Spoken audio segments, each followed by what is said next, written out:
I'm pleased to have an opportunity to talk about the Principals Academy and the important role of principals in school success and student achievement. I'm going to start with a little bit on college readiness because I come from the University of Minnesota, the College Readiness Consortium. And so we need to set the groundwork for why this all matters. We've worked with policymakers through the P20 Education Partnership, which is the leaders of the Minnesota Department of Education, University of Minnesota, MNSCU, and then most of the related education associations, including the Early Childhood has been added recently, and a couple of years ago, the added some legislative representatives. It's supposed to be working on policy statewide, and a few years ago, one of the work groups put together what they called the roadmap to college readiness, trying to defining more precisely exactly what that means. It's an area that I think still needs some more work. I keep pushing the wrong way.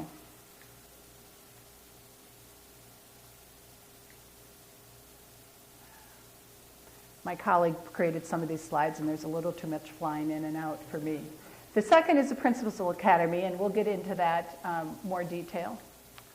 This is really sensitive today. We've created a website called K-12 at U, which is trying to link all of the resources that are available for K-12 students and educators and parents at the University of Minnesota. And I've worked there like 24 years now. And I'm continually amazed when we keep finding other corners that have resources for materials a teacher might use in their classroom for professional development for educators, summer camps for students, from learning about the prairie down in southwest Minnesota to summer camps on our campus. There used to be and may still be a jazz music camp up at Morris, all sorts of things going on. But it's hard to find, so we tried to make that easier. And let's everybody cross your fingers.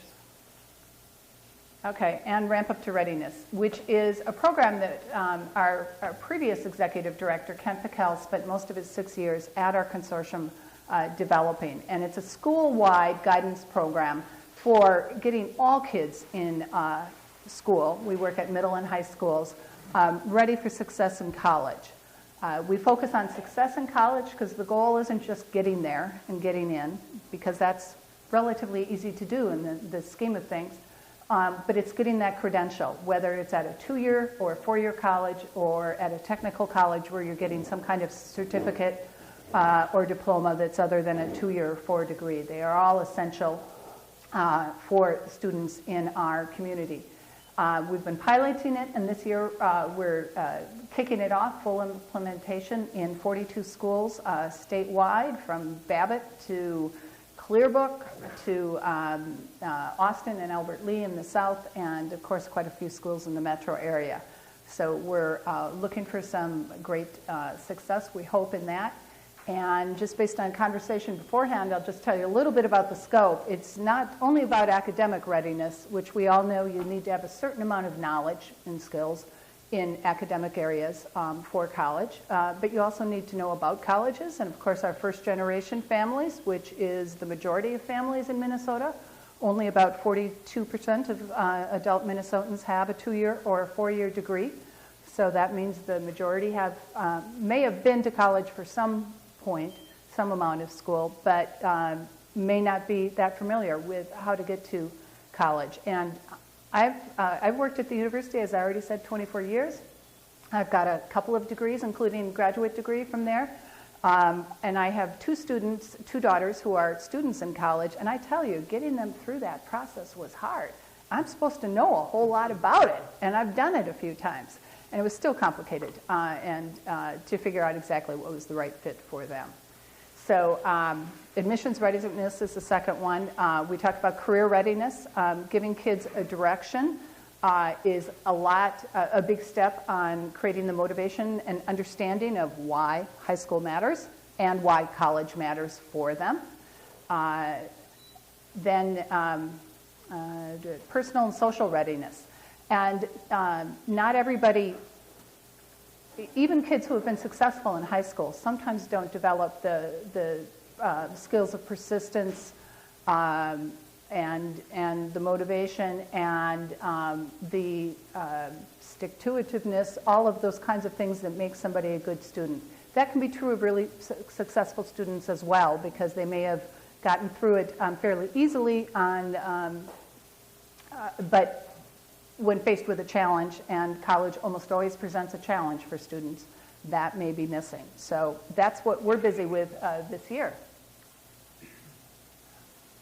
Here.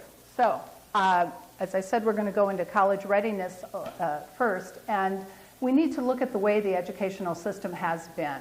In the 20th century, we had high schools that were really geared towards creating a small amount of students who were ready for college. And this is an old 1921 quote from Pillsbury, a name near and dear to the hearts of anybody who works at the University of Minnesota. And the bottom line is noting that high school really was a sorting process. Kids needed at least to get through maybe 8th grade, and then not everybody really needed to get even the high school degree. This is a chart that just shows the growth of enrollment and graduation from high school in the United States from 1890 to the 1970s. And you don't have to see the details, but you could see that it's going up. The enrollment was always significantly higher, or noticeably higher than the graduation rate. But the U.S. was a leader in developing, in creating a more educated citizenry when it came to being measured by high school graduation rate. Well, sooner or later, of course, the rest of the world followed us. And this, if you look at, this is a sample of countries, starts with the 1960s and looking at high school graduation rates. On the left is the United States. We were the leader first in the world, and you see a significant drop to the countries on the right, and I realize it's way too small to read some of the names, but we'll point out one of them in a little while.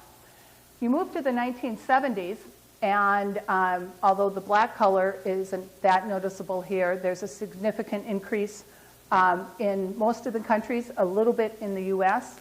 You get to the 1970s, and we're seeing a lot of growth in other countries in high school graduation rates. And we get to the 1980s, and you'll find the U.S. on the left hasn't really changed at all in the last 2 decades there.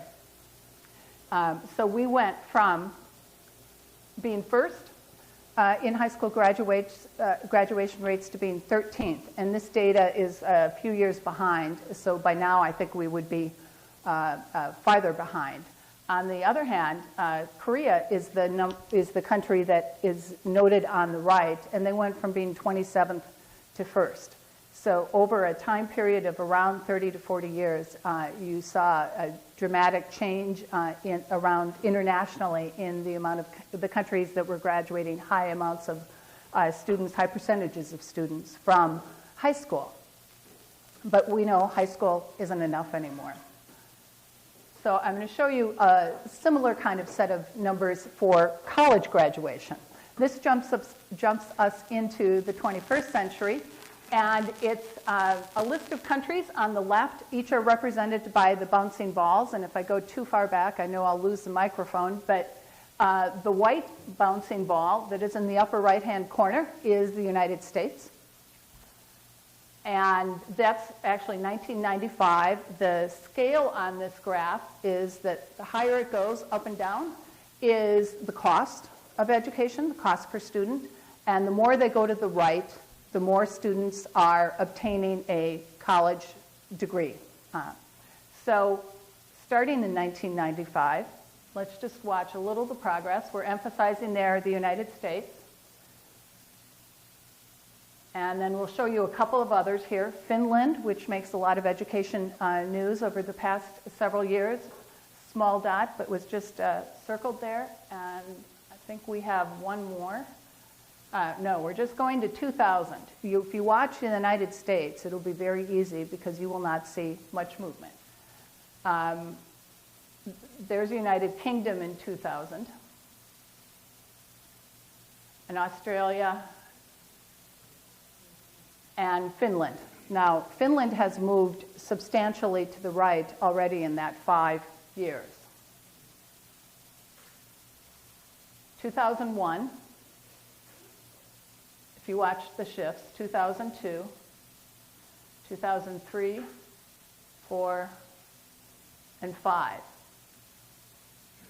6, and we've got the United States having barely shifted to the right. It has gone up. So the cost per student, as I said, I'm paying tuition for 2 of them, so I'm aware of that. And you've seen a substantial shift. All of those colored balls representing Finland, Australia, and United Kingdom, let's go back there, are now moving largely to the right of United States in terms of the percentage of students that are obtaining a post-secondary degree. And just back in even 2000, they were producing fewer students. So the same attention that the global awareness has brought to following our success in high school, they've also brought to post-secondary degrees, and we really haven't changed much at all.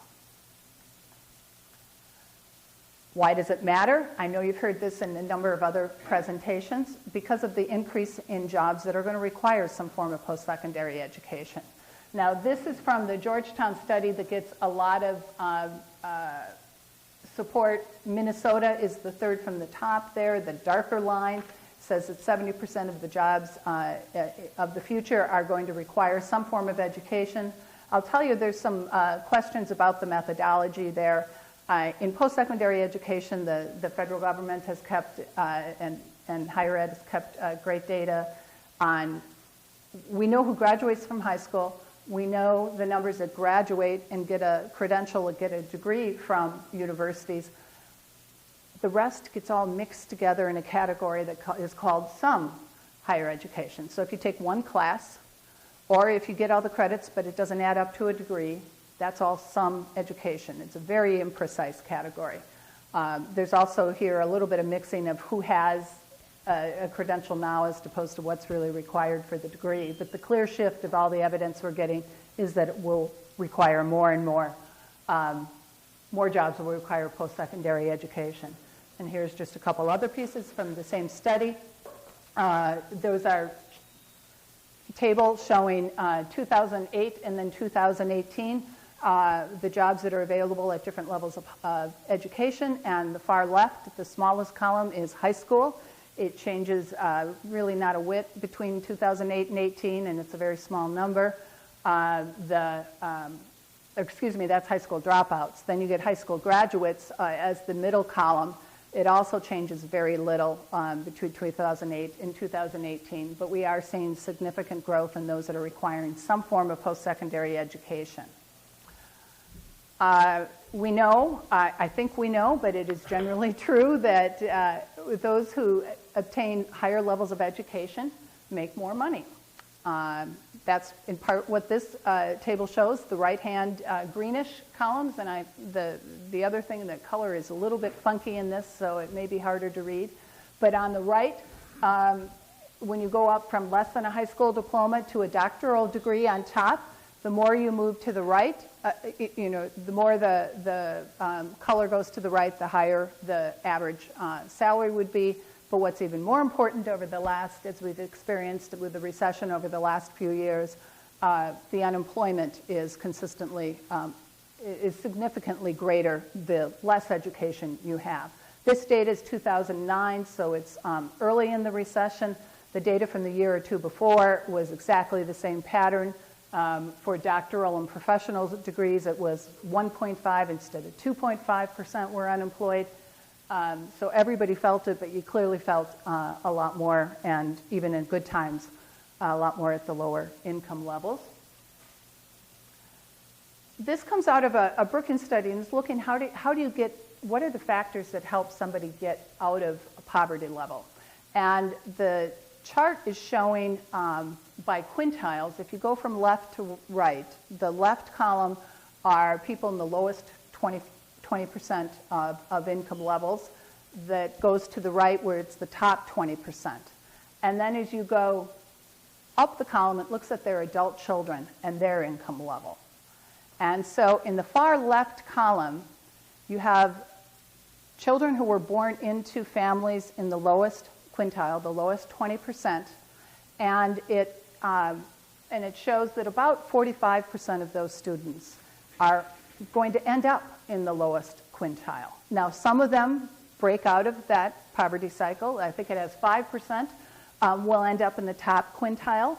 I remember my mother telling stories about the classmate who was a lot of fun, but was the literal kid from the other side of the tracks. Nobody ever thought he'd make anything. Well, he owned the Seattle Seahawks for a while and gave $50 million to the Smithsonian recently.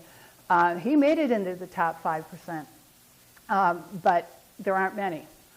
And however, the Brookings Institute was looking to see what is correlated with those who do break out. So if you look at, on the right hand, adult children who did obtain a college degree, you find that those who were born into the lower 20% but got that college degree, only 16% compared to the 45 still ended up in that lower quintile.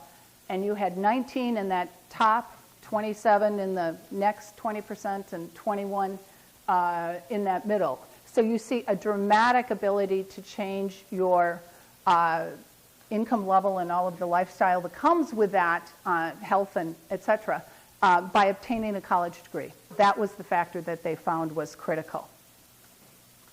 Now, I know there's going to be people out there saying, as I do too, money isn't everything. It helps, but money isn't everything. And there certainly is a lot of research that shows obtaining post-secondary education also leads to a number of other benefits: increased health, increased satisfaction with your job, reading to your children, which is part of the generational change, giving back to the community, becoming community leaders.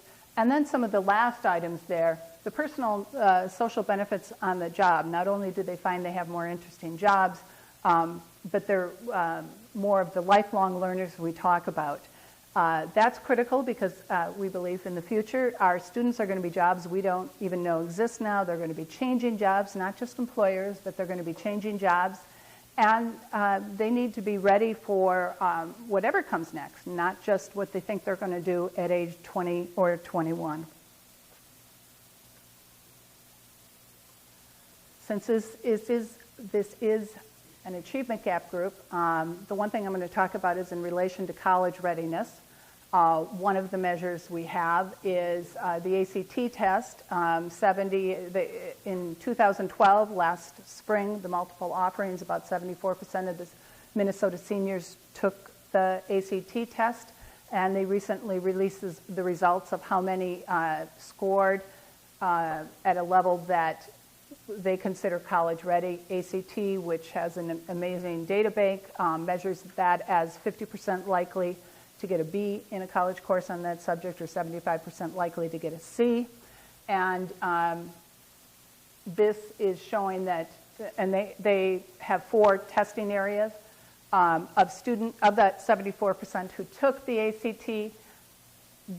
This looks at those who scored college ready in all 4 benchmarks. The top one is all students, and it was 36%. So we still had 2/3 of the kids who took the ACT, indicating some interest in going to college, who were not scoring as college ready in all 4 of those benchmark areas. Then this breaks down by race and ethnicity. For Black African American students, it was only 8%. American Indian, 16. Latino, 20. Asian was 23. Those patterns have held true, roughly true, maybe a couple of points increase over the past 5 years. So we see a great race and ethnic difference among our students in their college and career ready. But even as a whole, they are not where we would hope they would be. So what do we do about it? I'm here to talk to you about one effort that we are involved in, involving leadership. Obviously, there are many things that need to be done, but leaders are critical at an academic level. Obviously, we need to create some change. We need to create schools that are not under the old 20th century model where we were creating a small percentage of those students, or only expecting, rather, a small percentage of those students to go on to college. but to where we are at least preparing all to have that realistic choice and the ability to choose the appropriate post-secondary education for themselves and the careers and workforce that we will need that come out of that. It really is a new paradigm for principals. They were managers before. You know, keep the trains running, get the buses here, get the kids off the bus to the right classroom, make sure nobody caused significant harm during the day. The food was served, all the teachers are in the classroom, and there seems to be a modicum of learning going on. I'm underestimating it, I'm sorry, Catherine, but it was still focused more on the managers, largely. And these days, and I think increasingly most principals recognize this too, there's got to be an emphasis on instruction and instructional leadership. As I think we said, but principals are the most influential factor on school success or on any student's success after the teacher and the instruction in the classroom, but most important in-school factor. Majority of factors are really outside the school, but for inside the school, instruction, the teacher and classroom instruction is first, and principals are second. It's involving high expectations for students, having some control and assigning best teachers to some of your more struggling students, which is contrary to what happened in so many schools in the past. You know, the more seniority you got, the more likely you were able to teach the calculus class or the AP or IB class in a high school, have more control of who your students are. What we know from the research, and I put on each of your tables a few copies of this document that on one side talks about the Principal Academy, but on this side that says why investing in leadership, cites some of the research that is really growing over the past, well, decade, but really over the past 5 years, talking about the important role of principals. From our own University of Minnesota, they were representing about half of the principal investigators, the Wallace Foundation study called Learning from Leadership. They said to date, we've not found a single case of a school improving its student achievement record in the absence of talented leadership. You can have great teachers in a school, but if you're going to make the sum of the parts, the whole greater than the sum of the parts, you need a strong leader. And you generally don't have great teachers in every classroom unless you've got a strong leader that is providing the appropriate development and support in order to make sure that that happens. We have the McKinsey study that says school leadership influences performance more than any variable except socioeconomic background and the quality of teaching. The second set of sites talk about the importance of principals and making sure that teachers are high performing and providing that support and the resources to do that, and that on the bottom, principals need leadership development beyond their licensure. Others can talk heavily about teacher preparation, but principals, they need to take a number of courses after they get their teaching certificate. It is roughly equivalent to a master's. It may or may not add up to it. You usually need a little bit more. It has been historically, again, heavily focused on managing. The state has developed criteria or competencies for principals that guide that licensure program. It tends to be a sequence of small classes, and while they may talk about instructional leadership, it doesn't always go into a lot of depth in that regard.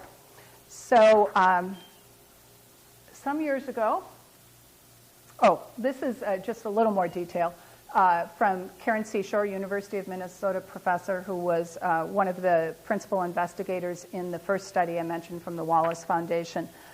Broke out the areas of leadership that are most impacted by the role of the principal. And while the words on the left don't match the right totally, by far the most significant impact was promoting and participating in teacher education and development. But there are many ways that the principal has a significant impact on the school. So, years ago, some state leaders with foresight, one of whom sitting in the room, helped create the Minnesota Principals Academy. It began in 2005 with legislative action led by Steve Kelly, sitting here in the room with us. It was a time of bipartisan support, if any of you can remember when that actually happened on occasion. Both Democrats and Republicans supported Steve's bill and provided funding. Part of that bill said it needs to look, whatever the executive development that we do for principals needs to look at what we know about leadership from business as well as from the education world. At that time, Alice Segrin was commissioner. She put out an RFP to find the curriculum and the program that she wanted to use, and then asked my office, which at that time was just getting started and was literally just Ken Pickel. I started working with him shortly after that to manage it and implement the program. The two principals associations for elementary and secondary were very involved from the beginning, as well as MASA, which is the school administrators, and the University of Minnesota. And more recently, we talked with the Minnesota Business Partnership, and for the last 3 years, they've been a partner with us as well and helped with some of our cohorts in connecting with business leaders along the way. I think that's important to note because K-12 education and the business world these days aren't always friends. They're not always trying, we often have the same goal, but very different ways of going about it. And leadership, however, was something both worlds valued. And so it's one place we've been able to cross those lines. It's a cohort model. I'll explain the curriculum in a moment, but we've implemented this in a cohort model, bringing together 20 to 35 principals at a time. The idea was to have an initial lump sum that helped get the program started, and then an ongoing legislative allocation that would let us do regional cohorts across the state. That hasn't happened as nicely. It really hasn't happened at all the last several years, and we'll go into that. But we've been able to do a number of cohorts through different funding sources, both in the metro area. We've held, one was up in Hibbing and Grand Rapids that drew from a number of schools in the Northeast, held one down in Rochester. We have three, Minneapolis and St. Paul, two districts that get talked about a lot in this group and that do not have a history of collaborating on anything, much of anything, probably really anything at all. And several years ago, they did jointly support two cohorts of the Principals Academy for their principals to go through. And that was one of the first things that they did together. And they continue to reach out to each other, but this was one of the first. We have three cohorts going right now. Two of them are in Anoka-Hennepin, which is actually our largest school district in the state. Sometimes those of us in the core urban area forget that Minneapolis and St. Paul aren't the biggest anymore. Anoka-Hennepin is up in the northwest. And they decided about a year ago that they would first put all of their elementary principals into one cohort. And we've also got their early childhood, and I think this group has had some conversations about the early childhood and certainly critical to academic success, and Anoka, along with other districts and other foundations, are trying to figure out how to better align pre-K early childhood programming and support with our elementary schools, just as we need to do that between high school and post-secondary. So we've got one going there, and then we have a second cohort with all of their secondary principals and their special ed directors. We also have one in the East Metro that the St. Paul Foundation supported that has principals and including some assistant principals from St. Paul, South Washington County, North St. Paul, and West St. Paul districts. The curriculum that Commissioner Segrin chose was from the National Institute of School Leadership. And they had invested a substantial amount of money, close to 10 million in grants, a lot of that also from the Wallace Foundation, and 2.5, 3 years of development to create a curriculum that drew not only from education, but from business and from military examples. And also paid attention to adult pedagogy and what was going to work for sitting principals who were under enormous work pressures, demands, and time, and put it together into a good program. It's both theory, practice, and policy. It's based on research, as we need to do, but it's very much applied to the reality of what a day-to-day life for a principal leading a school. It's comprehensive. The curriculum starts at a very global level, which I think is appropriate for this world. And then it talks about strategic thinking and vision. You can't, unless you know where you're going, any road will get you there. So you have to first decide where you're going. And it's based around developing schools where all students graduate ready for college and career ready, as we're shorthanding it these days, but ready for success in college and a career. And after being at this very 30,000-foot level, it comes down into some more concrete instructional models, what a standards-based performance system is, so that you're using student work to identify whether the instruction is leading to the outcome you want. The focus is on the student work. There are 3 sessions, one on literacy, math, and science as 3 of the most critical areas, at least 3 that we are assessing in this decade. They spend 2 days in each of those. Principals come into that role from all sorts of background. They may have been the guidance counselor or the physical education instructor or the math, literacy, or science instructor. But particularly at the secondary level, they didn't teach those other subjects. And it's critical that they have a deep enough understanding of what they should be expecting to see in the classroom, in a 21st century classroom,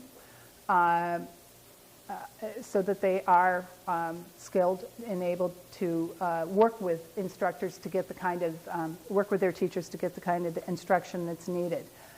We look at videotapes of US and classrooms from other countries. In math, we look at Japanese classrooms. Very, very, very different instructional methodology than us. And there's also about 50 students in each classroom. There's also 2 instructors in some of the classrooms, because in Japan, a beginning teacher spends a year under the tutelage of a master teacher, watching that master teacher engage in his or her craft and continue that sort of an apprenticeship learning and helping the students, and but not being totally responsible for a classroom. So we look at those examples. We talk about all sorts of, and drill out the pieces because we're talking about benchmarking and using those models, figuring out what are the pieces that they can take back to their classroom. Yes, the behavior of the students in a U.S. classroom usually isn't quite as idealized as the Japanese classroom, where they all stand and greet the teacher every day, but there are many things that we can take from that instruction and use. The second half of the curriculum spends a couple of days. We start with a coaching institute, and that's helping the principals be coaches of their staff to get them to move in the direction that they want them to go. I said I'd been at the university for 24 years, but before I started as a lawyer, I did litigation. And then I was an employment advisor. Then I was the director of equal opportunity and affirmative action at the university. So I spent many years working with employers, managers, dealing with employee issues. And I find almost no profession has really trained their managers to be good coaches of the staff and to help them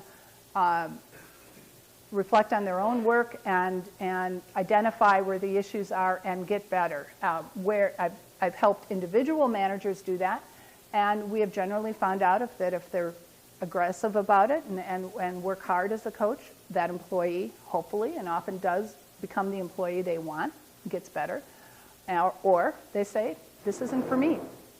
this job isn't, and sometimes this career isn't.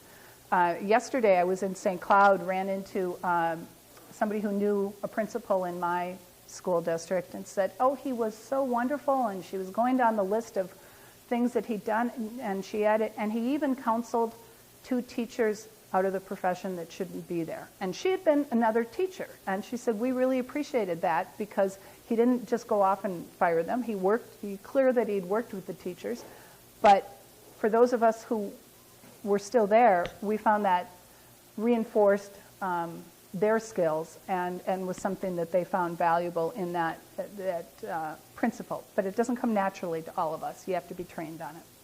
So we spend a couple of days of that, and then we go back up to the kinds of things you might expect in a leadership program, especially one focused on change. We spend a couple of days on change.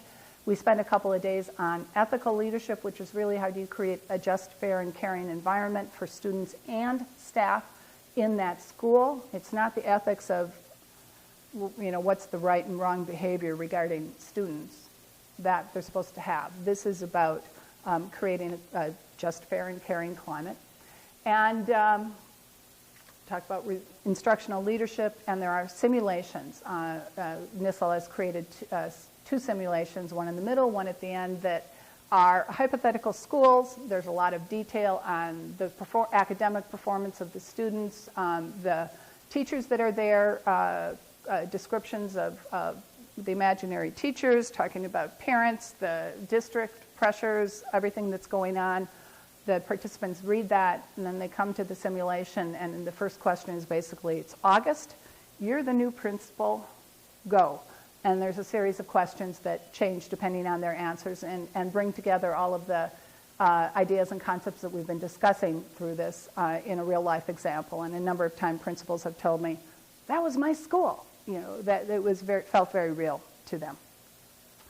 I'm getting near the end. This is the summary graphic of the Principals Academy, and you can see at the middle, the core is developing students who are college ready. You've got the elements of curriculum and instruction standards that go around in a circle, and on the outside it's leadership and it's professional development. It's providing the development for the leaders as well as the leaders knowing what kind of development they need to provide for their staff. NISL has done some quasi-experimental studies where they have been implementing this program statewide in Massachusetts and Pennsylvania. So they do have 2 studies, 2 by this Johns Hopkins professor and one from Johns Hopkins and one from Old Dominion.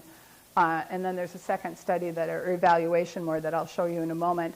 And they did find evidence that the students in the schools led by NISL-trained principals ended up with the increase in the student scores on their state tests was greater than the students in the schools led by principals who had not been through this program. They also saw the fidelity of implementation mattered as well. And then this is an earlier evaluation by another group that found the same results. The high-impact districts saw higher rates of proficiency than the lower rates. Now, it's kind of hard to measure really what the impact of a leadership program is because the direct impact is on the behavior of the leader. The leader then has to translate that to teachers, which has to then impact the students. But student outcomes are what we're all about, and although some of us may disagree about using standardized tests as the only measure of success, that certainly is the measure that is being used across states and, as we know, with all of our required accountability systems. Funding, just to wrap this up, I mentioned with the legislative request initially there was some funding, then there was an off year, then we got a small amount, and then, well, you know what happened with our state budget 3 and 4 years ago. So we haven't had anything. The second allocation was $200,000, which, from any school district, we'd all love the $200,000. In the state budget, that was peanuts. But even that didn't happen in later years. But we have found there was the foundations, a number of foundations. The Cerisi Foundation helped Minneapolis, Travelers helped St. Paul. St. Paul Foundation is funding one. Blandon Foundation is supporting a variation of the program that we're going to be doing for a cohort of Grand Rapids schools, and then another cohort of 7 northern small school districts that we're doing over this year that's related but different than the Principals Academy. We're taking teams of teachers and administrators. We've used, one district used Title I funds, as I said, in Okehennepin. They're just funding it out of their budget. Actually, I don't know which category they're taking it from, but they don't have any grants that are supporting it. But they thought it was valuable enough to do.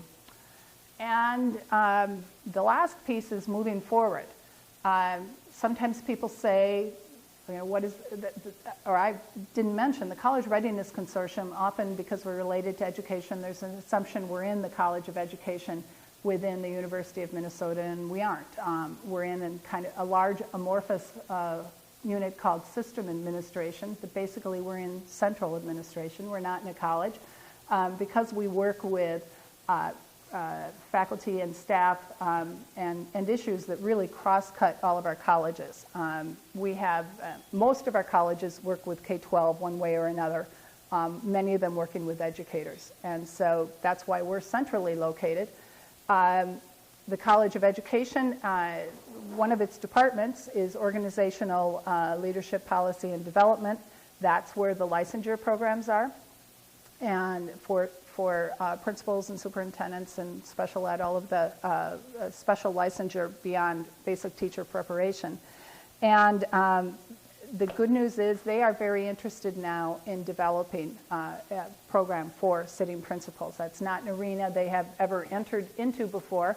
They did the preparation, and unless a principal came back for a doctoral degree, they didn't necessarily see or connect with them again. They are now very interested in engaging with principals and want to develop a program that they'd like to offer by next fall. They have gathered the same organizations that were involved before, largely, the two principals associations, the Superintendent or Administrators Association. I'm there with our existing program.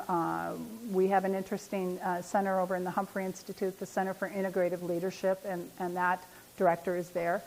And they're looking at the NISO curriculum, and they may end up using that at least for a few more years, or they may end up deciding that they're going to develop something different. And depending what that decision is, you know, if they do something different, it's possible that another association would still offer the NISL curriculum. But it's been the responses that we've gotten. If you flip over to the front side of this that says the Principals Academy, we've done a lot of qualitative studies along the way with CARI, which is an evaluation unit within the University of Minnesota.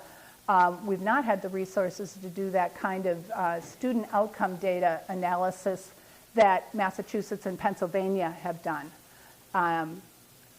In part, large part funding, that's why we haven't gone down the road. If we did, our numbers are still small enough, and I'm amazed there's a whole lot of mobility among school principals, particularly when you get out of the metro area.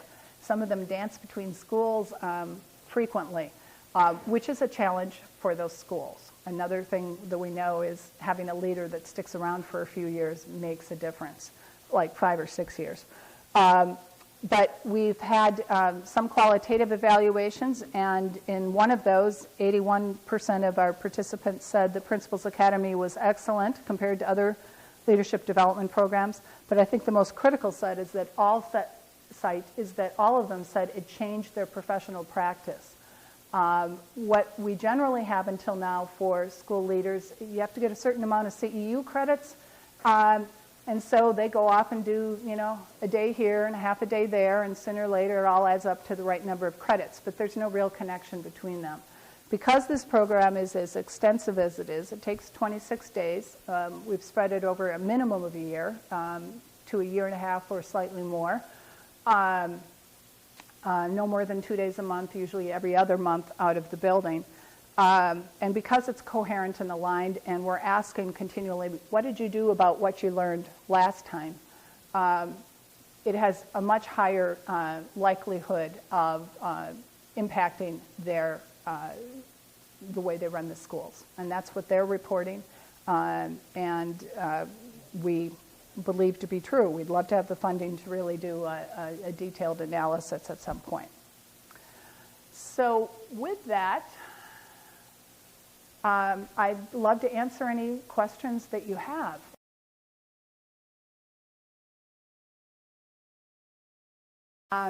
The participants have been selected in different ways. When we've had the first leadership team, it was an application. I think there were close to 3 applications for every position that we had. We had 48 current or former recent principals that became the leadership team and serve as the facilitators for the rest. Our first cohort or 2 was a similar application process, open to anybody who wanted to attend, and again, we'd have at least twice as many applications for the positions. They were looking for principals who had 3 years or so experience, so they had the basic management skills done.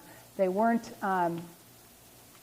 they've gotten beyond the first year when they're trying to figure out what the master schedule is and how do I make sure that how do I get all of the 5 million things I need to get done during a reasonable time frame. As we've gone on, Minneapolis and St. Paul picked their own principals. This current East Metro cohort, the districts picked. This one is a little bit unique. We're including a lot of assistant principals, and we asked if so that they be assistant principals they thought were likely to be leaders of buildings in the next year or so. And actually, over the summer, that happened with a number of them, which was problematic, as well as wonderful for them. Problematic in terms of getting them to the sessions, especially when they change districts. But it was still the district selecting. Anoka's just saying everybody, so that makes it easy. And I think when we were up north, it was who wanted to participate, and so it was all voluntary. The one that wasn't, we did one cohort for the schools that were identified 3 years ago as the turnaround schools, the lowest performing, under the school improvement grant that the state got from the federal government. That was a little more problematic because they had to be there. And it took us a while to get beyond that. There were many, many complications. On that one, they were trying to build the airplane or build the bus while you're driving it or build the airplane while you're flying it kind of thing. And I think that was a bit much to expect of principals, many of whom were first-year principals on top of it all. So that's a mix of the way they were selected. The cost, and the cost is the one challenge to this. The NISL curriculum has a license fee with it. We are still at around $3,000 per person for a license fee, so there's a big chunk right there. We run the total program for somewhere in the $5,000, including paying facilitators, providing a lunch and a room. That's for 26 days, so it comes to around $200 a day, which is right in line with that. If you want to go to Harvard and to their graduate school of education, and they run some excellent programs, it'll run you about the same amount of money to go for a 5 to 7 day program at Harvard, including getting yourself out there in hotels and all that. And that's usually narrowly focused on one aspect of this. So we think it's cost effective given the license fee, but the license fee is an issue, and that's why in the long run, I think OLPD, which is the short acronym for the Organizational Leadership Policy and Development Unit, and you can see why we use acronyms around the university. They'd like to develop their own, but that's a major undertaking and probably won't happen immediately, but that hasn't been decided.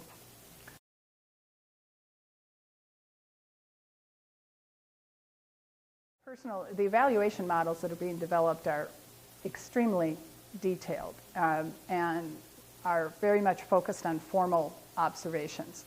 In the NISL program, we talk a lot about being in the classrooms on a regular basis and frequent observation, not necessarily formal evaluations, but frequently being in there, talking with the students, looking at the student work as the best evidence of the effect of the instruction, and giving effective feedback to the teachers. And that's the coaching model that I talked about a little while ago. That's not inconsistent with doing formal evaluations on top of that, but there's a strong sense and recommendation in the model that the effective work is going to come from those frequent interactions and constant feedback and coaching rather than the formal observations. The year that we worked with the turnaround cohort, those SIG, School Improvement Grant schools, they were supposed to be doing 3 observations of every teacher, 3 formal observations of every teacher every year. And some of them were leading large schools of 500, 600, 700 students, and they had 100, maybe it wasn't 100 teachers, but they had a large amount of staff. And it was all they could do to figure out time to go in and do a formal observation, which had the limitations similar to what, if you're not happy with using a standardized test, that student success for 2 hours on Thursday morning in April, similar limitations in evaluating a teacher on what they did Tuesday afternoon between 1 and 2 o'clock on January 18th. So that's all opinion, but I'll tell you the initial piece is really focused on the frequent observation and feedback and interactions. That's not to say that we shouldn't observe teachers or employees. I think schools, I think universities have been far short of what they could do in those areas and ought to do a whole lot more. I think that's what makes a change in somebody's behavior and can be effective.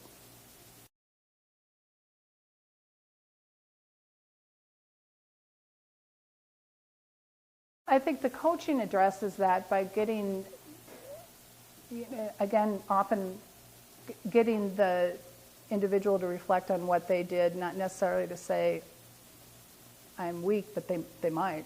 And to do that by reflecting through the student behavior and student work. I think that's one way you can avoid some of that concerns of vulnerability. Another important aspect of the NISL work and a lot of discussion on instructional leadership these days is focusing on distributed leadership, having finding and empowering, finding roles for teachers to be leaders among themselves and to get out and work with each other. The QComp or ATPPS model gets promoted because of its dollars, but I didn't mention I'm on the school board in St. Louis Park. We adopted that 5, 6 years ago, and the value has been is the teachers are getting out and learning from each other. And that's, I think, a critical where a lot of that learning goes on as well, and where sometimes teachers can be more honest with each other. It might be saying, I'm just not strong in this area, but I think the conversation more likely goes, your kids are doing amazingly well on fractions, and mine just don't seem to be getting that same concept. Can I find out what you're doing? Can I come watch your classroom? Let's talk about it, whatever they need to do so to find ways to improve instruction. As a lawyer, you don't, we went to classes and, you kind of graduate and you got a degree and you got a license. You could take a test and get a license and you can go into a courtroom or you can practice law. But for most of us, the real education, that's when it started. You were out there watching what other lawyers did, whether it was on paper or in a courtroom or in a meeting with you. And that's where I learned everything. And so it always baffles me to think that you could get a teaching license and then go into your room and shut the door the black box, as it's sometimes referred to in the literature, and never see what another teacher does. That would feel very lonely to me, as well as not a way to become good at your craft.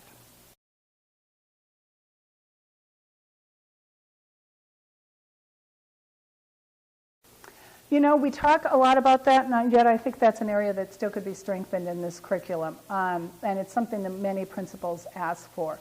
They know they need to connect with their community, but they don't always know how to do that. Whether the community is an increasingly diverse student body, so that they have linguistics challenges in dealing and reaching parents, or parents whose own experiences in schools were not very positive, and so assume it won't be, don't want to enter the school as adults, or dealing with business partners, or, most schools have a lot of partnerships now. Our district has a strong partnership with Park Nicollet in running a health clinic. Brooklyn Center does that.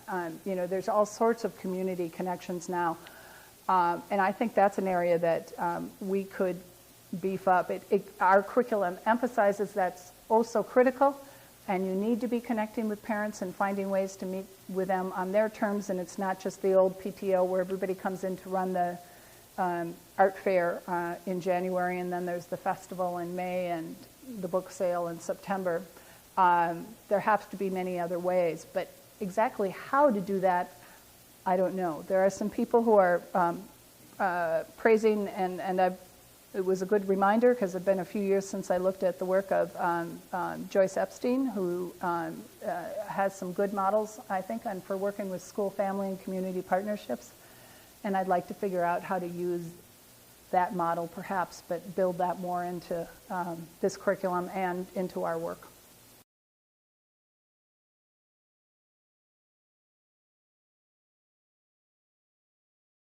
I was not a classroom teacher, but I can certainly reinforce that it is important to do all of those things. We do have a number of lessons built into our Ramp Up to Readiness curriculum, and you've got about 3 more days when you can go online at rampuptoreadiness.org and see some of the lessons. You can look under personal and social readiness, because we will get that back under a password as of next Wednesday. And so there are ways to teach all those things. We talk a lot about Carol Dweck and others that have done work on mindset as well, to know if students have a belief that intelligence is something that can be grown.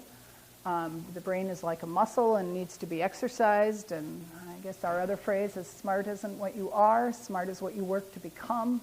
And you can become smarter in areas, in specific fields, with effort.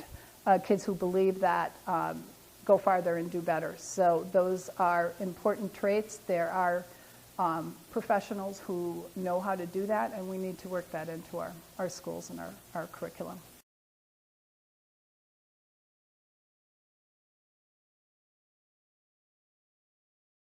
The Carlson School, the people who were, the Carlson School has been involved in educator development, and they ran years ago a Bush Fellowship program that many administrators who have some, I guess at this point it's over a certain age, have participated in the past and found very valuable.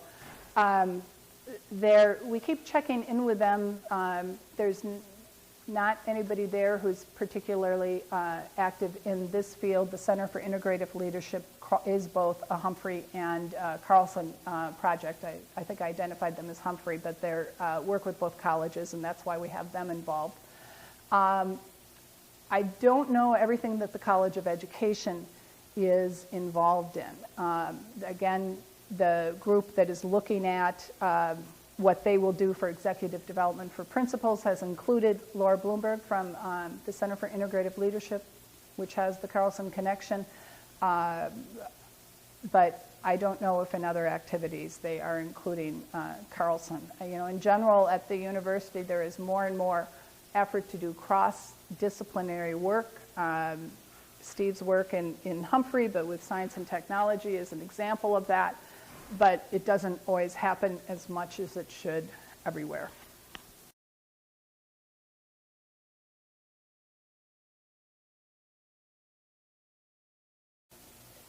We think college readiness, that some work between higher ed and K-12 to really define what it means to be college ready, and then to implement, I think insist, but implement programs that will help schools get all of their kids ready. That's the premise behind our Ramp Up to Readiness, would be a major step forward. We see there are so many misunderstandings and misconceptions that students' family have. We know about what it takes to go to college, and the K-12 teachers have. There's old studies, not so old studies, but more than a decade old, interviewing high school teachers and college professors as to what's important in the same content areas as to what students need to know. High school teachers tend to say they need breadth of information. College professors say you need a depth of information. The example I've heard that come out in particular, one of our math professors, it was the former chair, who co-chaired the last revision of our math standards with a high school math teacher, said he'd really rather kids have a very deep understanding of the concepts in Algebra 1 than to ever have gone on to calculus and some of the advanced math classes that we offer, and that increasingly our standards are expecting kids to get to. He doesn't think you get that deep understanding unless you take geometry in Algebra 2. But he just wants them really to understand those core algebraic concepts, not to have touched on all these different fields. And if they do that, then he feels they can teach them what they need to go ahead and get a math degree even. So I think there's a lot of room for alignment, for emphasizing, for clarification, and then emphasizing the need to prepare all students so that they have that choice of the post-secondary degree, going ahead and getting that education, and that we have a lot of communication about that. We did, the one example there, over the past year, it was December, I think the survey was done, funded a few questions on a state survey we co-funded with the Private College Council, and it asked asked the respondents what the primary focus of high school should be, and the majority agreed it should be preparing students for college education. I don't remember the exact number, but it was a large majority, said that was the vast majority. The most important activity for high schools. But then it asked, will the youth of today need a post-secondary education? I have to go back and get the exact words. And they're substantially less. There were a large amount of adults who said, yeah, you'll probably still be able to get a job without some sort of post-secondary education. And I found that to be true in a number, or the principals tell me it's true of a number of parents who live up on the range, or areas that have lost virtually all of their jobs, and there's still a mining community, but not a lot.